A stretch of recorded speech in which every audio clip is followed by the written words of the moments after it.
तो मैं यहाँ पे मुंबई के मरीन ड्राइव पे बैठा हूँ और यहाँ पे समुद्र को देखकर मुझे एक भगवत गीता की बात याद आ रही है। भगवत गीता में कृष्ण कहते हैं अपूर्यमानम अचल प्रतिष्ठम समुद्रमाप प्रविशन्ति अद्वैत।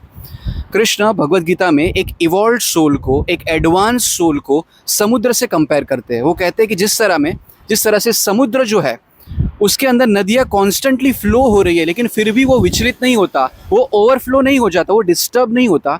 उसी तरह से एक इवॉल्व सोल जो होता है वो किसी भी परिस्थिति में डिस्टर्ब नहीं होता है। कृष्णा इस तरह का कंपैरिजन क्यों कर रहे हैं? आप देखिए, अगर हम समुद्र को एक गड्ढे से कॉन्ट्रास्ट करें तो गड्ढा है वो थोड़ी सी बारिश आई वो भर जाता है, अगर थोड़ी तेज़ धूप आई तो वो सूख जाएगा। लेकिन उसके कंपैरिजन में समुद्र है, इतनी नदियाँ उसमें बह रही है कॉन्स्टेंटली, कितनी भी उसमें बारिश होती है वो कभी उभरता नहीं, वो कभी भर नहीं जाता है, और कितनी भी तेज़ धूप हो वो कभी सूख नहीं जाता है। तो एक गड्ढे में और समुद्र में फ़र्क क्या है?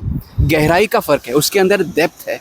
तो वैसे ही एक इवॉल्व सोल है, एक स्थितप्रज्ञ है, उसके अंदर भी गहराई होती है, एक डेप्थ होता है, और उस गहराई की वजह से वो किसी भी परिस्थिति में वो डिस्टर्ब नहीं होता, वो विचलित नहीं होता। तो ये समुद्र जैसी गहराई हमारे अंदर कैसे आ सकती है? जब हम कोई आध्यात्मिक साधना करते हैं, जब हम योग करते हैं, प्राणायाम करते हैं, भक्ति करते हैं, ध्यान करते हैं, मंत्र जप करते हैं, तो हम हमारे अंदर उतरते हैं और गहरे उतरते हैं, और फिर कैसी भी परिस्थिति हो हम उसमें विचलित नहीं होते।